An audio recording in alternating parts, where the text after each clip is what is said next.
So today I have the privilege of introducing you, or maybe not introducing you, maybe you've heard of him already, I'm sure you have, Phillip Meece, the creator of the Carnivore Bar, which has been one of my absolute favorite go-tos. I love the Carnivore Bar. And Phillip, thank you so much for being with me today. Oh, thanks for inviting me. I appreciate it. Phillip and I randomly met through the Lion Diet Club with Michaela Peterson. And as I was going through, I realized that he grew up 8 miles from where I grew up. So it's pretty crazy. We went to we were at high school. His high school that he graduated from, the high school that I graduated from, is about 8 miles away from each other. And we're here in Missouri, but we grew up in Southeast Missouri.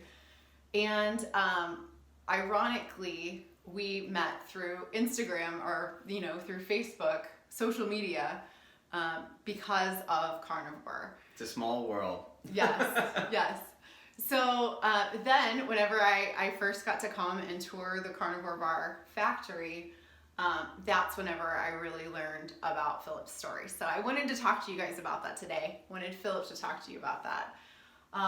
So whenever I came here the very first time, of course I was floored by the flavor, floored by the actual bar, the fat mixed with the beef and the crunch of the beef and salt, everything.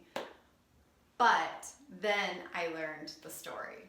Well, I'm so glad that you liked it. My story is that I think you could pick a lot of different places to start. You could pick with being a sick kid, you can pick with being a soldier, but I think the health journey that living a carnivore, eating that way and just restricting it down to animal products is really what both united us, in that we wanted to support Michaela and troubleshoot our diet in the Lion Diet Club, and also the community of like-minded people who are healing and getting all kinds of benefits and advantages from living that way. So I was on a health journey from my time in the military. I had dysbiosis, so my digestion wasn't up to snuff, and then I spent like 5 to 6 years kind of stumbling through health hacking. And there are a lot of YouTube channels and a lot of experts and a lot of supplements and gimmicks and devices and things that you can kind of fiddle with. And get very distracted with. Right, and none of these supplements or additives or other kind of chemicals or gadgets did anything except for make me a lot poorer. Yeah. So when I found the zero carb, when I found the carnivore, that you could live this way, that it didn't immediately give you scurvy and that you would perish, which was a shock to me. That was a linchpin discovery. So from there, I was like, well, I don't really like cooking. And when I get hungry, I was like, there's just got to be a better way to take this on the go. And so it was my struggle trying to overcome anxiety and some of the other symptoms that I had unresolved on a keto, paleo-ish, semi-adherent kind of mess of a diet. And then when I went carnivore, like everything cleared up, except when I got like really stressed or really hungry. So I was like, well, that can't happen anymore. Yeah. I've got to find a way to like make sure that I always have something that's compliant with this diet so that you're prepared. So I just feel better. Yeah. Yeah. So I never want to feel that way again. And for me, proper nutrition is all that I needed. So I specifically need more red meat and fat. So ruminant meat, just like Michaela advocates. Yes. And it really does seem to be something in the red meat makes me feel better. Mm-hmm. So I've done a bunch of research about the amino acids and the creatine and all the different substances, the carnitine that's only in red meat, or it's in red meat in the right ratios. There's a lot of science, and I don't know that it all really matters. If in the end of the day, the experiment of doing it is what we both found. That N=1. Yeah, it's like, I just feel better. Yeah. There's lots of science, and you can get lost in the weeds and all that, but I just feel better. And for me, when I got really hangry, really hungry, and I was traveling or I was in an airport, I was just like, man, what do I do? And then I found Sean Baker, and he was doing this eating only burgers. So he had like this stack of like Wendy's burgers. Yeah. With nothing else. And I was like, oh, that doesn't seem very appetizing, but it'll work. And I was like, but you're not putting that in your pocket. No. I was like, but it's a good first step. So if there's a fast food restaurant that doesn't mix in vegetable protein into their meat, that's just 100% meat, and you can tolerate that, then that's a quick, saves you in a desperate moment if you're stuck someplace. Mm-hmm. Because most places there's somebody serving a burger somewhere. Yeah. At least in America, if blessed by that. But there's a lot of meat eaters here. Not the case everywhere, but in America there's a lot. Every block there's a burger joint. So, but I wanted something that I could go out into nature, or something I could go like traveling, or something that I could have sent to myself as a sick soldier in Afghanistan. It's like when I sent jerky, it spoiled.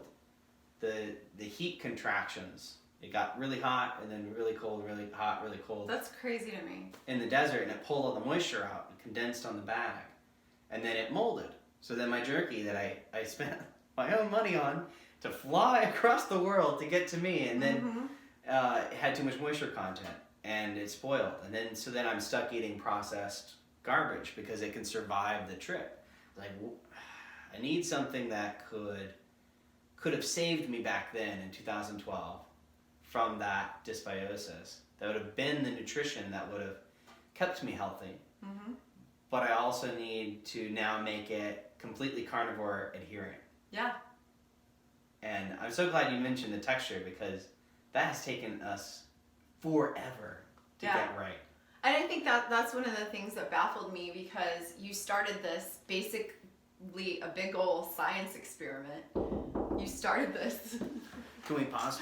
Yeah. Okay, so we're back. Where were we? We were talking about, I was saying, so basically you started this essentially science experiment in your own kitchen. Yeah.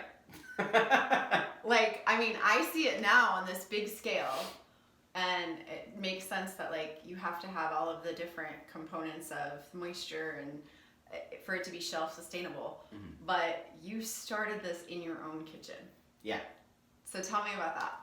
So I was looking at what would be the ideal food and the ideal ratios, and I was looking at this trend that I was watching all these carnivores and listening to what kind of ratios and macros they were eating, and I looked at the most restrictive. I looked at Michaela for inspiration, and in one of her interviews, she said 80% of your calories should come from fat. I don't know if she still eats that way, but that at that particular time that I was looking, I was like, well, what's the most restrictive? Because if I go to where it's narrowest and make something for that, then I can build out from there. So I went to what's now called the Lion Diet, and PKD, which is Paleo Ketogenic Diet. Yes. And they're also 80% of the calories from fat. And then I also heard Amber Hearn's Keto AF, which is not a rude word. It's Yes. keto animal foods. Yes. But it's basically you're doing keto macros, you're getting 80% of your calories from fat, but you are restricting it to the animal foods. So it's basically the carnivore diet and the keto diet combined. Okay. So Michaela, Amber, Keto AF, Paleo Medicina, the PKD, the Paleo Ketogenic diet, we're all doing the same ratio. Like there's some carnivores out there that they're like a leaner, less energy dense kind of approach, and that's working for them, and that's great. But like, I was looking at these very sick people who don't have a travel, who don't have a travel option. Oh yeah. Who want to have some high fat. Like if you can always add in more lean. You can find jerky, a really good jerky. You can find it, but you can't find travel fat that is appealing to eat. Yeah. That you can put in your pocket, or put in your rucksack, or put it, take out downrange. Like that was the idea. So I needed to engineer this, and like you said, it was just in my kitchen. So I was looking for inspiration of like how ancient people have done it, because it doesn't make sense that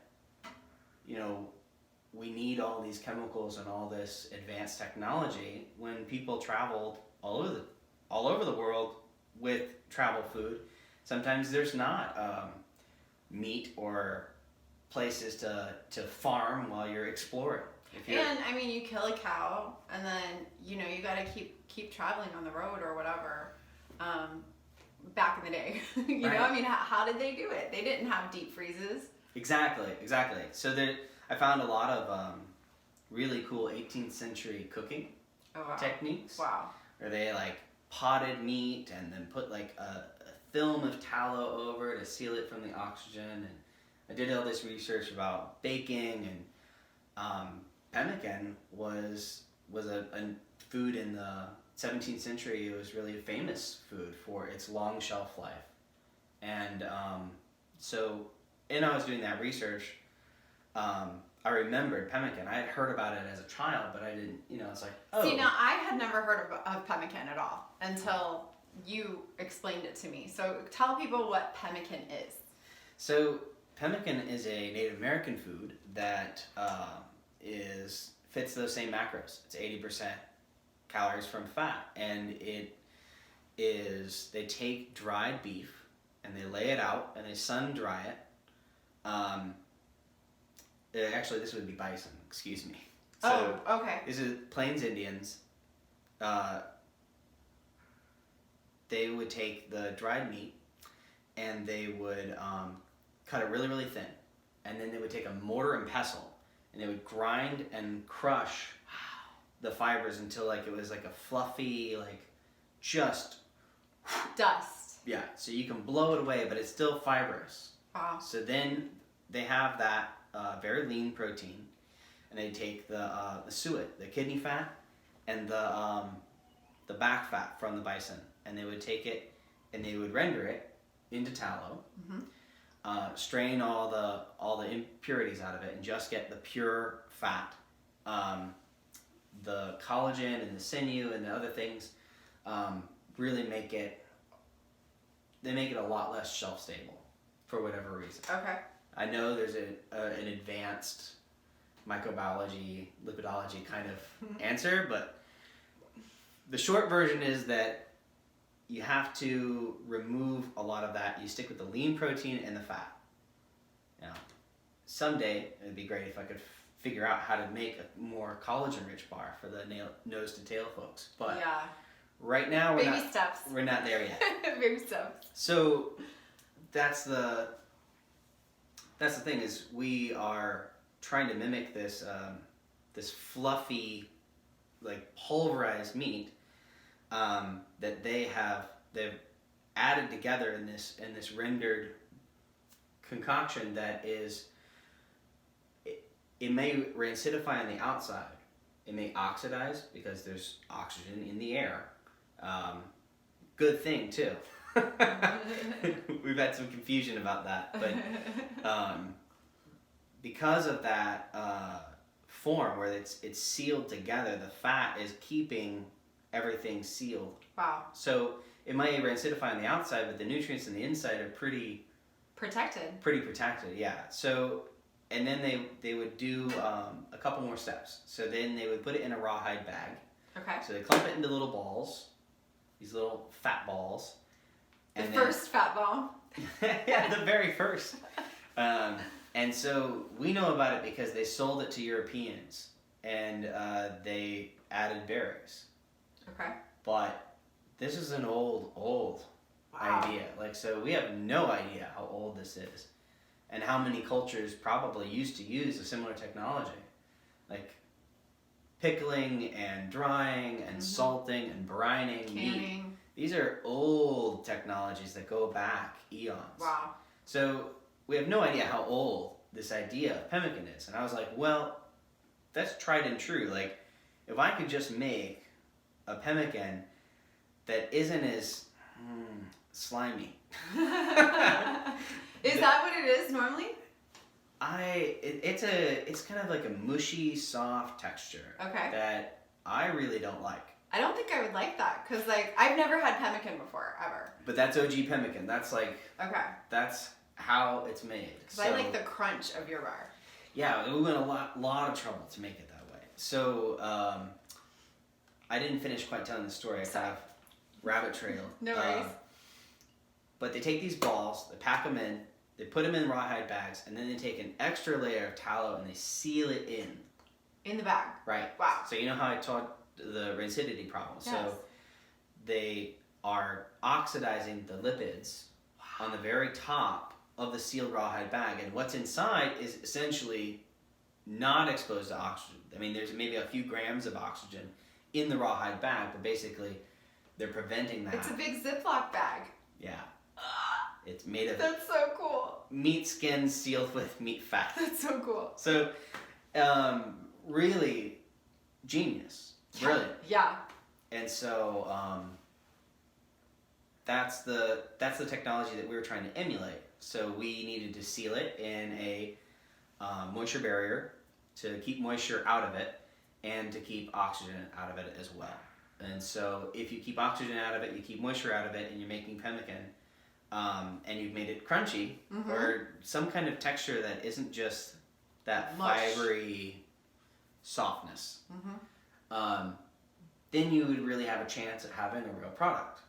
Okay. So we're coming up on summer, and people are going to realize that the bar does get soft in heat. So that is a problem that we're still working on solving, but we've made a lot of progress getting a shelf-stable, palatable meat bar that's the right macros to help support the community. And that's really what I'm trying to do. I'm trying to support my own journey, and I'm trying to support people who need to take this on the go and travel with it.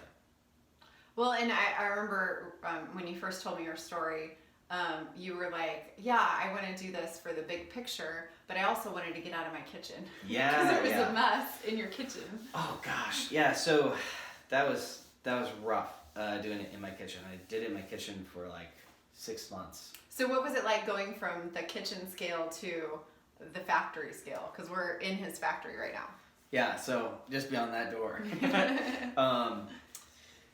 It was amazing. Like, so, but it was also like troubleshooting.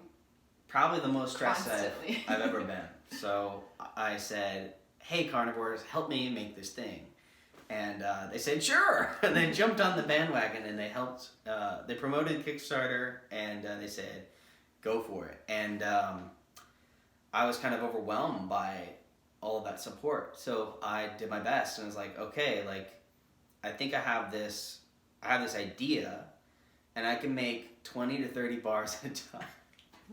And it's like, okay, so now how many do I have to make for Kickstarter? And it's like, you need to make about 20,000. Wow.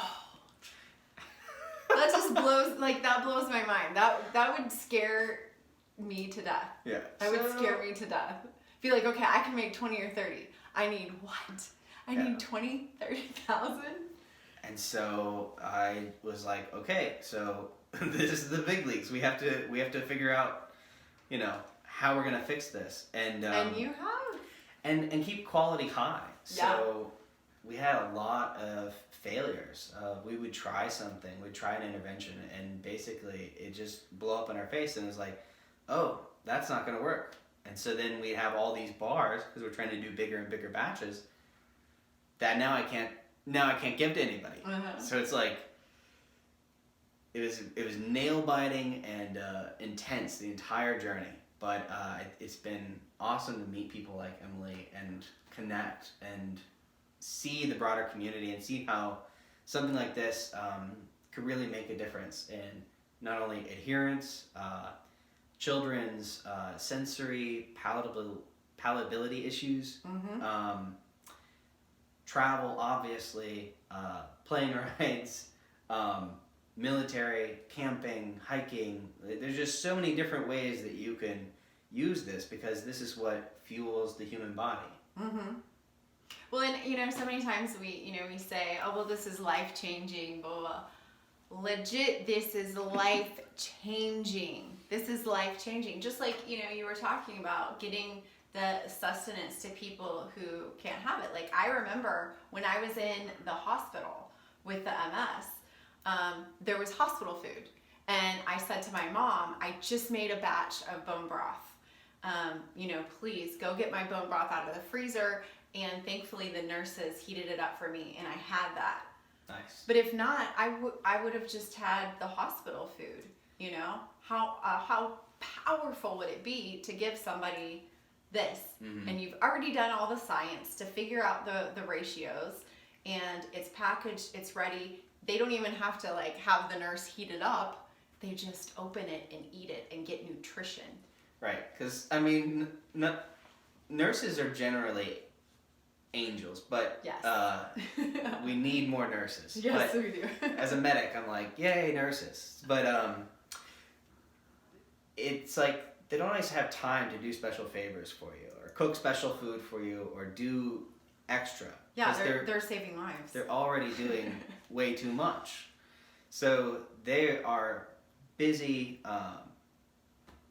big-hearted individuals in the hospital, trying to do their best. So, it's like, well, if you want to eat a certain way or you want to eat a certain diet, you really kind of have to bring something with you. And if you're eating, say, something as voluminous as like fruit, it's like you need a place to store it, you need refrigeration, you need transportation, you need logistics. It's like the benefit of using something like this is that you're not getting anything that you don't want. You're getting the highest quality nutrients, highest quality ingredients possible, and it's this big. Like, amazing. Yeah. It's this big. That's big. That's hilarious. That's take two, this big. Yeah, this is perfect. Look at that. That's amazing. So if this is 400 calories, like the application for this is that the nutrient per weight ratio is really, really high. So if you're eating a carnivore diet, or just trying to eat lower carb, which I know a lot more people are in that category than carnivores, it allows you to take massive amounts of nutrition and massive amounts of food in a very small container. Imagine a backpack full of carnivore bars. If everyone is 400 calories, that's crazy. Mind-blowing. Yeah. In fact, I actually met somebody. It's kind of outside the carnivore community. Yeah? Keto Brick. Okay. Keto Savage.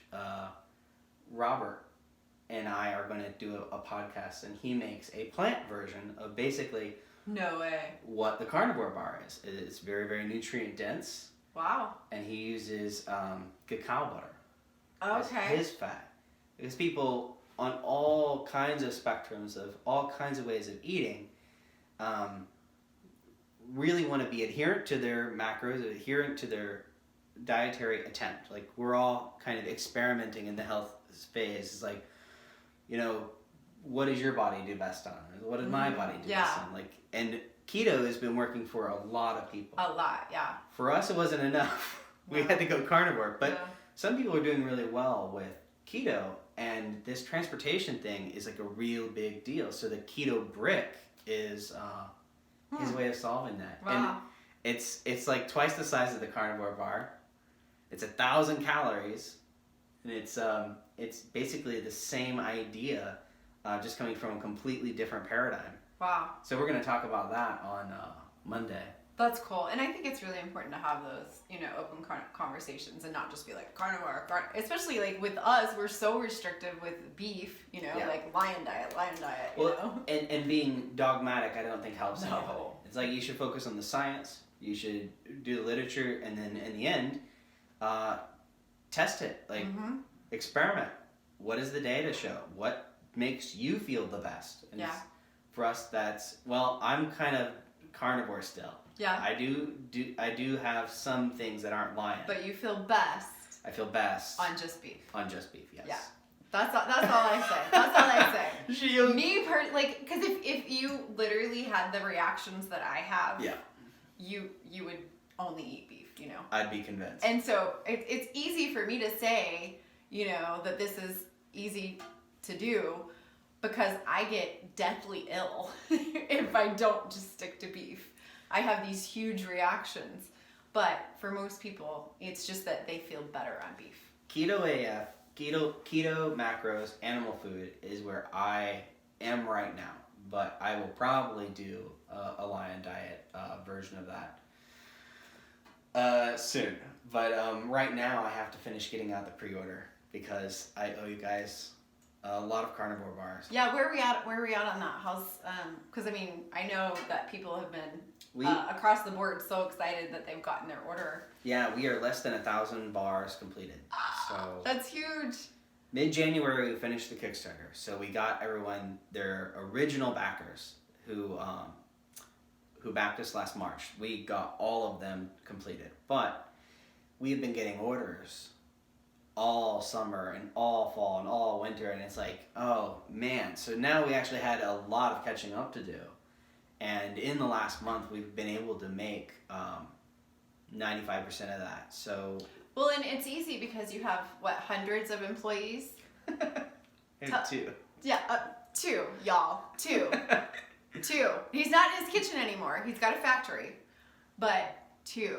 So what you have done to me is a miracle. Oh, well, like thank you. An absolute miracle that you have been able to, number one, just create this product once, but to create all of these orders and to be able to repeat that consistently with 2 employees. They're amazing employees, but 2 employees, like that's just phenomenal. The sky's gonna be the limit, man. Well, yeah, I really owe a lot of thanks to Mikey and Jess, who are my employees. Those are the 2 employees. Who do the day-to-day of the making the batch. Mikey's really in there right now, pouring a batch of carnivore bars, and it's so cool to watch. It's like mesmerizing. And so that'll be our last 1,000 bars, and then once we have those, then we'll be able to fulfill the pre-order, which for me is the real finish line, because I can't sleep at night knowing that people have been waiting for hundreds of days. It's like, if you ordered on the pre-order after the Kickstarter had finished in April, in like June or July of last year, and you're still waiting on the bars, it's like, that, I feel that. It's like, I've got to do everything I can to make that happen as fast as possible. That's why I don't do a lot of interviews or do a lot of social media, is because I'm trying to get that done. Because you're working. I can't live with myself. Having these wonderful backers who have supported me through all this endeavor, putting them first has got to be, it's got to be my number one. Like, I have to get them their orders. I have to make sure that they get what they were promised and be a man of my word. Like, yeah. Well, and I that's one of the reasons why I'm really glad that you sat down with me, because I know from my perspective, I get it, and I am, number one, grateful for the product that you're getting out. Number two, I understand starting a brand new business. Like, you don't know what's going to happen, and you have to troubleshoot all these things. So I think that the backers and the people who have ordered get that. They understand. Overwhelmingly, that's the case. They are unbelievably patient and kind, and have just been supportive at every turn. So I really couldn't have done it without you. Thank you. Thank you for making this dream happen. And we will put the link in the description so that you can basically follow along with where we're at on where he's at on everything, and message. Where can they get a hold of you on social media if they have a question or anything? The Carnivore Bar handle at Instagram, and then our website is carnivorebar.com. Yeah, and I'll link both of those. So. Cool. Thank you so much, Emily. No problem. Thanks, Phillip.